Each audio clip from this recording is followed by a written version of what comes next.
আমি আমি রিয়াল মাদ্রিদের খেলা দেখব এবং আমার মনে হয় যে রিয়াল মাদ্রিদ আজকে জিতবে। কিছু একটা ধরেন যে প্রথম 90 মিনিটে ৩ গোল দিয়ে মানে এগ্রিগেট সমান করে ফেলবে, 0-0 করে ফেলবে, এক্সট্রা মিনিটে যায় জিতবে। কিছু তো একটা হবে। রিয়াল মাদ্রিদ জিতবে আমার যেটা মনে হয়। তো that's like best of luck for Real Madrid. আমরা তো ভাই চলে গেছি বার্সেলোনা ফ্যান। আমরা এখানে টিং করি আর আনন্দে খেলা দেখব। যা হবে যা হবে, কোনো ব্যাপার না। বাট আমার আজকে মনে হয় যে রিয়াল মাদ্রিদ জিতবে। চলছে ইউসিএল নাইট। ইউসিএল নাইটের মানে কোয়ার্টার ফাইনালে, ইউসিএল এর কোয়ার্টার ফাইনালের সেকেন্ড লেগের 2টা ম্যাচ শেষ হয়ে গেছে গতকালকে রাতে। খুবই টাফ ছিল অ্যাজ এ বার্সা ফ্যান পুরো ম্যাচটা শেষ করা। মানে সেই টুকটুক টুকটুক শব্দ হচ্ছিল, মনে হচ্ছিল হৃদয়ের মধ্যে। যদিও একটা কনফিডেন্স ছিল গত যে ম্যাচটা দেখছিলাম, ম্যাচ দেখার পরে কনফিডেন্স ছিল যে কোনোভাবে পার পেয়ে যাবে আর কি। ভাবছিলাম হয়তো ম্যাচ জিতেই পার করে যাবে। কিন্তু আসলে লা লিগার যে মানে পুরো ফিফারই এবার যে ম্যাচ সংখ্যা লা লিগার টিমগুলোর জন্য অনেক বেশি টাফ হয়ে যাচ্ছে প্রত্যেকটা ম্যাচ খেলা। সেটা মানে যারা প্রত্যেকটা ট্রফির জন্যই রান করতেছে, যেমন রিয়াল মাদ্রিদ, বার্সেলোনা, দুইটা টিমের জন্য অনেক টাফ হয়ে যাচ্ছে কিছু ম্যানেজ করা। সেই হিসেব মতে কালকে যে খেলাটা খেলছে বার্সেলোনা, বালতে ছিল না এবং কিছুটা এলোমেলো খেলা হয়েছে যদিও। বাট ঠিক আছে, আমি অ্যাজ এ বার্সা ফ্যান আমার কাছে মনে হয় যে এটা বিগ কোনো ইস্যু না সামনের ম্যাচগুলোর জন্য। তো আমাদের বাঙালিদের মধ্যে কিছু সমস্যা আছে, আমরা যখন যাকে তুলি তাকে তুলে উল্টাই ফেলি, যাকে যখন নামাই তখন একদম মাটিতে ফেলে দিই। তো এই কয়েকটা ম্যাচের পরে কয়েকটাই দেখলাম অনেকেই অনেক রিভিউয়ার অনেক রকম কথাবার্তা বলছে, যারা কদিন আগেও বলতেছিল যে এই টিম আনবিটেবল হ্যান ত্যান, যেমনটা লিভারপুলকে নিয়ে বলছে। তো ঠিক আছে, একটা সিজন জুড়ে ভালো খেলতেছে, দু একটা ম্যাচ খারাপ খেলতেই পারে। অ্যান্ড যখন হলো এরা ফার্স্ট লেগে 4 গোল আগায় থেকে সেকেন্ড লেগে ম্যাচ কম্প্রোমাইজ হইতেই পারে, এটা কোনো বড় ব্যাপার না। ভালো টিমের এইটাই বৈশিষ্ট্য যে আবার কামব্যাক করবে। যেমন দেখেন যে ওয়ার্ল্ড কাপের প্রথম ম্যাচ সৌদি আরবের সাথে আর্জেন্টিনা হেরে গেল, দেন তো ভাই কী রকম ট্রোল করবো। তো আবার সেই আর্জেন্টিনাই কিন্তু ওয়ার্ল্ড কাপ জিতছে। It's not a big deal. আমি আশাবাদী যে বার্সেলোনা শিওর ফাইনাল খেলবে। না, ফাইনাল একটা ম্যাচ, যা হয় দেখা যাবে। তো বরুসিয়া ডর্টমুন্ড আমার কেন জানি মানে এদের ফ্যানদের ছাড়া ক্লাবকে আমার এতটা ভালো লাগে না। শালারা সারা জীবন মানে জোস প্লেয়ারকে প্রডিউস করে ছেড়ে দেয়, অ্যান্ড দেন নিজেরা ধুকে মরে।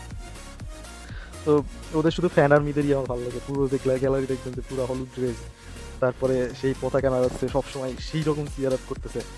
তো প্রত্যেকটা বাড়ি সেমিফাইনাল কোয়ার্টার ফাইনাল খেলে হেরে যাওয়ার যে মানে খারাপ লাগে, মানে তারপরেও যে ফ্যানরা এই পরিমাণ সাপোর্ট করে, দ্যাটস ফ্যাবুলাস। এবং আরেকটা ম্যাচ ছিল গতকালকে, Aston Villa versus PSG. PSG পিএসজিকে প্রথমে এই সিজনের শুরুর দিকে, চ্যাম্পিয়ন্স লিগের শুরুর দিকে পিএসজিকে ওইভাবে কাউন্টই করতেছিল না কেউ। কিন্তু পিএসজি এই টুর্নামেন্টে আমার মনে হয় যে টপ 3 লেভেলের খেলা করছে। মানে যে কোনো টিমকে হারাই দিতে পারে, তাদের যে গতি, তাদের অ্যাটাকিং ধার, এটা অসাধারণ। তো এটাকে কেউ কাউন্টই করতেছিল না। কিন্তু লিভারপুলকে যাদেরকে চ্যাম্পিয়ন বানাই দিছে এই ইউটিউবার, এই রিভিউয়াররা, তারা তাদেরকে আউট করে দিছে, এখন মোটামুটি কিছুটা রেসপেক্ট পাচ্ছে। বাট গতকালকে অ্যাস্টন ভিলার সাথে কিছু আমি পুরোটা ম্যাচ দেখিনি, আমি মনে হয় 15-20 মিনিট মতো দেখছি। দুইটা ম্যাচ একই ফোনে সেট আপ করে আর কি। তো আমার কাছে যেটা মনে হয়েছে যে Aston villa as a team অসাধারণ খেলছে। আমাকে আমি আমি আই রেসপেক্ট দেম। মানে দেখেন প্রত্যেকটা প্লেয়ার, কয়েকটা প্লেয়ারকেই যে সেদিন নিজেদের দলে নিছে। রাশফোর্ডকে নিয়ে আসছে, নতুন নতুন প্লেয়ারকে নিয়ে টিম টিম তৈরি করে, টিমে নিয়ে এসে সেটাকে সেট আপ করে খেলা করে পিএসজির মতো একটা টিমের সাথে কম্পিট করা ইটস নট ইজি। সেই হিসেবে যথেষ্ট ভালো খেলছে অ্যাস্টন ভিলা। আর একটা বড় ব্যাপার হলো আজকে রাত্রে দুইটা ম্যাচ দলের খেলা আছে, দুইটা ম্যাচ আছে আর কি, 4টা দলের। তো রিয়াল মাদ্রিদ ভার্সেস আর্সেনাল এবং FC Bayern Munich versus Milan. তো দুইটা দুইটা খেলাই অসাধারণ হবে এবং খুবই হাড্ডাহাড্ডি লড়াই হবে আমার যেটা মনে হয়। তো স্পেশালি আমাদের সবার নজর রিয়াল মাদ্রিদ ভার্সেস আর্সেনালের উপরে আছে। তো আমার যেটা মনে হয় যে আমি আসলে কোনোভাবেই রিয়াল মাদ্রিদকে একবার হারাই দেওয়ার পক্ষে না। যে কোনো সিচুয়েশন, যে কোনো যা কিছুই হোক, যদি ইউসিএল এর ম্যাচ হয়, যদি চ্যাম্পিয়ন্স লিগের ম্যাচ হয়, I will go with Real Madrid. মানে ওরা যা খুশি করে ফেলতে পারে। আসলে কামব্যাক সত্যি কথা যেটা বলছে, ওদের ওদের প্লেয়াররা বলছে, আর্দা গুলার বলছে যে এর থেকে যদি ফিরে আসতে পারে সেটা হবে রিয়াল মাদ্রিদই পারে। আসলে আমি আমি এগ্রি করি। এবং যেহেতু খেলা বার্নাবিউতে, আমি আমি 3 গোলে পিছায় আছে, ইটস নট ম্যাটার আমার কাছে মনে হয়। আমার মনে হয় যে এখন পর্যন্ত রিয়াল মাদ্রিদ একদম টক্কর দিতে পারে। রিয়াল মাদ্রিদের সেই সেই মেন্টালিটিটা আছে ওদের।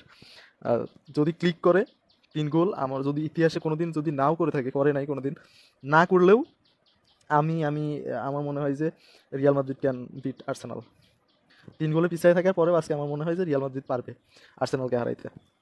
তো আমি আমি আজকে মানে পুরো ম্যাচটা বায়ার্ন মিউনিখ, ইন্টার মিলান আমার এটা নিয়ে মাথা ব্যথা নেই।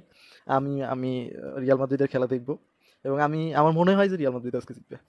কিছু একটা ধরেন যে প্রথম 90 মিনিটে 3 গোল দিয়ে মানে এগ্রিগেট সমান করে ফেলবে, 0-0 করে ফেলবে, এক্সট্রা মিনিটে যায় জিতবে। কিছু তো একটা হবে, রিয়াল মাদ্রিদ জিতবে, আমার আমার যেটা মনে হয়। তো that's like best of luck for Real Madrid. আমরা তো ভাই চলে গেছি বার্সেলোনা ফ্যান, আমরা এখানে ডিং ডিং করি আর আর আনন্দে খেলা দেখবো, যা হবে যা হবে, কোনো ব্যাপার না। বাট আমার আজকে মনে হয় যে রিয়াল মাদ্রিদ জিতবে। ধন্যবাদ।